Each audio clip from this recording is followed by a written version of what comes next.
आज हम जीके के क्वेश्चन को देखने वाले हैं इस वीडियो में। अगर आप इस चैनल पर नए हैं तो चैनल को सब्सक्राइब कर लें और बेल आइकन को प्रेस कर लें, जिससे कि हमारे नए वीडियो की नोटिफिकेशन आप तक पहुंचती रहे। चलिए हम स्टार्ट करते हैं जीके क्वेश्चन। आज हम इस वीडियो में बहुत इंपॉर्टेंट जीके के क्वेश्चन देखने वाले हैं, जो किसी भी एग्जाम, कॉम्पिटिटिव एग्जाम के लिए आपके लिए बहुत हेल्पफुल रहने वाली है।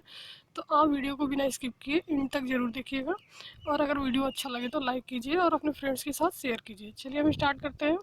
पहला क्वेश्चन आज का हमारा है, भारत के राष्ट्रीय ध्वज की लंबाई और चौड़ाई का अनुपात है। 4 ऑप्शन आपके दिए गए हैं इसमें, 5:3, 3:2, 3:4 और 2:3। 4 ऑप्शन यहाँ पर है। इसमें से कौन सा सही है ये आपको बताना है। तो चलिए हम आंसर देखते हैं। आंसर आपका सही है ऑप्शन नंबर बी, यानी कि 3:2 आपका आंसर होगा। जो भारत के ध्वज की लंबाई और भारत के राष्ट्रीय ध्वज की लंबाई और चौड़ाई का अनुपात होता है 3:2 होता है। तो ऑप्शन नंबर बी यहाँ से सही आंसर हो जाएगा। चलिए हम नेक्स्ट क्वेश्चन देखते हैं। भारत के राष्ट्रीय ध्वज की चौड़ाई और लंबाई का अनुपात है, उसी का अपोजिट आपसे पूछा जा रहा है। भारत के राष्ट्रीय ध्वज की चौड़ाई और लंबाई का अनुपात है, तो इसमें भी 4 ऑप्शन दिए हैं, 1:2, 2:3, 3:2 और 2:1। तो इसमें आपको, उसमें क्या था 3:2 था, तो इसमें आपका 2:3 हो जाएगा सही ऑप्शन। ठीक है, तो बी ऑप्शन इसमें भी सही होगा। देखिए आंसर आपका है 2:3। नेक्स्ट हम देखते हैं, भारत के राष्ट्रीय ध्वज के मध्य में बने धर्म चक्र का रंग क्या है। 4 ऑप्शंस आपको मिलेंगे यहाँ पर, समुद्री नीला, गहरा नीला, काला और हरा। इन चारों में से आपको सही ऑप्शन बताना है। भारत के राष्ट्रीय ध्वज के मध्य में बने धर्म चक्र का रंग क्या है। चलिए आंसर देखते हैं। ऑप्शन नंबर बी, यानी कि गहरा नीला। जो ऑप्शन नंबर बी आपका सही आंसर है, गहरा नीला होगा। नेक्स्ट हम देखते हैं, भारत के राष्ट्रीय ध्वज के चक्र में कितनी तिल्लियां हैं ये आपको बताना है। इसमें भी आपके 4 ऑप्शंस मिलेंगे। पहला आपका 20, 22, 23 और 24। तो ऑप्शन नंबर डी आपका सही आंसर हो जाएगा, 24। देखिए आंसर आपका 24, डी ऑप्शन सही है। नेक्स्ट हम देखते हैं, स्वतंत्र भारत के राष्ट्रीय ध्वज की डिजाइन निम्नलिखित में से किसने बनाया था। जो स्वतंत्र भारत का राष्ट्रीय ध्वज है उसकी डिजाइन निम्नलिखित में से किसने बनाया था। महात्मा गांधी ने, बंकिम चंद्र चटर्जी ने, रविन्द्रनाथ टैगोर ने और पिंगली वेंकैया। तो ऑप्शन नंबर डी आपका सही आंसर है, पिंगली वेंकैया। चलिए हम आंसर भी देख लेते हैं। डी ऑप्शन आपका सही है, पिंगली वेंकैया ने राष्ट्रीय ध्वज के, जो आपका भारत का राष्ट्रीय ध्वज था उसका डिजाइन किया था। नेक्स्ट हम देखते हैं, भारत का राष्ट्रीय गान है, कौन सा है आपका भारत का राष्ट्रीय गान ये आपको बताना है। तो देखिए यहाँ पर 4 ऑप्शन मिलेंगे, वंदे मातरम, सारे जहां से अच्छा, जनगण मन, और भी आपके एक ऑप्शन है, हिंद देश का प्यारा झंडा। ठीक है, तो इसमें से कौन सा सही है भारत का राष्ट्रीय गान, नेशनल एंथम है। चलिए हम आंसर देखते हैं, सी, ऑप्शन नंबर सी आपका सही आंसर है, यानी कि जनगण मन। नेक्स्ट हम देखते हैं, भारत के राष्ट्रीय गान के रचयिता हैं। 4 ऑप्शन आपको यहाँ मिलेंगे, बंकिम चंद्र चटर्जी, रविन्द्रनाथ टैगोर, सरोजनी नायडू और अरविंद घोष। इसमें से आपको बताना है राष्ट्रीय गान के रचयिता कौन है। तो रविन्द्रनाथ टैगोर आपके राष्ट्रीय गान के रचयिता हैं, ऑप्शन नंबर बी आपका सही आंसर है। नेक्स्ट हम देखते हैं, राष्ट्रीय गान जनगण मन कब और कहाँ गाया गया ये आपको बताना है। तो यहाँ पर देखिए 4 ऑप्शन आपके हैं, 1911 कोलकाता में, 1931 कोलकाता में, सन दिया गया है 1950 दिल्ली में, सन 1896 कोलकाता में। तो ये आपको बताना है। तो आपका ए ऑप्शन सही है, 1911 कोलकाता में। अगला क्वेश्चन हमारा है, भारत के राष्ट्रीय गान जन गण मन को संपूर्ण रूप में गाने में कितना समय लगता है। 4 ऑप्शन आपको यहाँ पे मिलेंगे, 50 सेकेंड, 52 सेकेंड, 55 सेकेंड या 59 सेकेंड। तो बी ऑप्शन आपका सही है, राष्ट्रीय गान को संपूर्ण रूप से गाने में आपका 52 सेकेंड का समय लगता है। देखिए ऑप्शन नंबर बी आपका सही आंसर है। नेक्स्ट हम देखते हैं, भारत का राष्ट्रीय गीत है, राष्ट्रीय गीत आपको बताना है भारत का राष्ट्रीय गीत कौन सा है। तो 4 ऑप्शन आपके हैं, जनगण मन, हिंद देश का प्यारा झंडा, वंदे मातरम और सारे जहाँ से अच्छा। तो सी ऑप्शन सही है आपका, वंदे मातरम।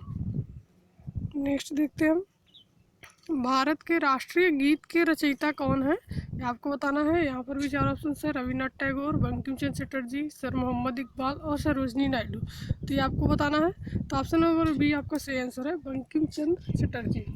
नेक्स्ट हम देखते हैं, भारत के राष्ट्रीय गीत के गायन की अवधि है, ये आपको बताना है। राष्ट्रीय गीत के गायन की अवधि क्या होगी, ये आपको बताना है। 52 सेकेंड, 60 सेकेंड, 65 सेकेंड या फिर 90 सेकेंड। तो 65 सेकेंड आपका सही आंसर है, सी ऑप्शन इसका सही है। नेक्स्ट हम देखते हैं, भारत का राष्ट्रीय गीत वंदे मातरम सर्वप्रथम कब गाया गया। इसमें भी आपको 4 ऑप्शन है। 1886 ईस्वी में, 1896 ईस्वी में, 1906 में या 1907 में। तो ये आपको बताना है। तो ऑप्शन नंबर बी आपका सही आंसर है, 1896 ईस्वी में। नेक्स्ट हम देखते हैं, भारत का राष्ट्रीय गीत वंदे मातरम किस ग्रंथ से संकलित है, ये आपको बताना है। वंदे मातरम आपका किस ग्रंथ से संकलित है। 4 ऑप्शन है। मुंडकोपनिषद, कठोपनिषद, आनंद मठ और भारत भारती। तो सी ऑप्शन आपका सही है, आनंद मठ। आंसर ऑप्शन नंबर सी आपका सही आंसर होगा। नेक्स्ट हम देखते हैं, आकाशवाणी और दूरदर्शन के दैनिक कार्यक्रमों की शुरुआत किससे होती है। तो ये आपको बताना है। तो बी ऑप्शन आपका सही है, राष्ट्रगीत से। 4 ऑप्शन आपके दिए गए हैं, राष्ट्रगान से, राष्ट्रगीत से, संतूर वादन से और फिल्मी धुन से। तो बी ऑप्शन आपका सही है, राष्ट्रगीत से। नेक्स्ट हम देखते हैं, सारनाथ स्थित राष्ट्रीय स्तंभ का कौन सा भाग राष्ट्रीय प्रतीक या चिन्ह के रूप में लिया गया है, ये आपको बताना है। यहाँ पर 4 ऑप्शंस दिए गए हैं, शीर्ष भाग, मध्य भाग, आधार भाग या पूरा भाग। जो आपका सारनाथ स्थित राष्ट्रीय स्तंभ है उसका कौन सा भाग राष्ट्रीय प्रतीक या चिन्ह के रूप में हम लेते हैं। तो ऑप्शन नंबर ए आपका सही आंसर होगा, शीर्ष भाग। नेक्स्ट हम देखते हैं, भारत के राष्ट्रीय प्रतीक में निम्नलिखित में से कौन सा पशु दृष्टिगत नहीं है। कौन सा पशु नहीं दिखाई देता है आप, तो ये आपको बताना है। तो डी ऑप्शन आपका सही है, हिरन। नेक्स्ट हम देखते हैं, भारत के राष्ट्रीय प्रतीक चिन्ह में कितने शेर दिखाई देते हैं, ये आपको बताना है। तो 4 ऑप्शन दिए हैं, 1, 2, 3 या 4। तो ऑप्शन नंबर सी आपका सही है, 3।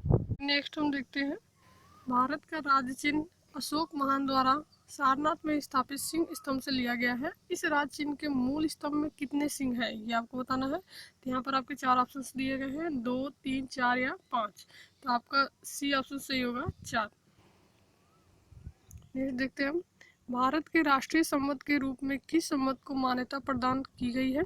4 ऑप्शन आपके दिए गए हैं, विक्रमी संवत, शक संवत, कोल्लम संवत और ग्रेगोरियन संवत। तो ऑप्शन नंबर बी आपका सही आंसर है, शक संवत।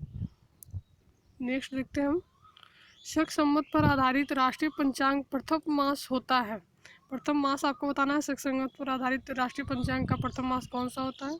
तो 4 ऑप्शन आपके हैं, चैत्र, वैशाख, माघ और कार्तिक। तो ऑप्शन नंबर ए आपका सही आंसर है, चैत्र। नेक्स्ट देखते हैं हम, शक संवत पर आधारित राष्ट्रीय पंचांग का अंतिम मास कौन सा होता है। 4 ऑप्शन यहाँ पर भी है, चैत्र, माघ, पौष और फाल्गुन।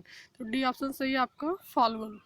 नेक्स्ट देखते हैं हम, भारत का राष्ट्रीय पशु है कौन सा है, राष्ट्रीय पशु ये आपको बताना है। देखिए 4 ऑप्शन आपके दिए गए हैं यहाँ पर, चीता, तेंदुआ, बाघ और सिंह। तो सी ऑप्शन सही आपका, बाघ। नेक्स्ट हम देखते हैं,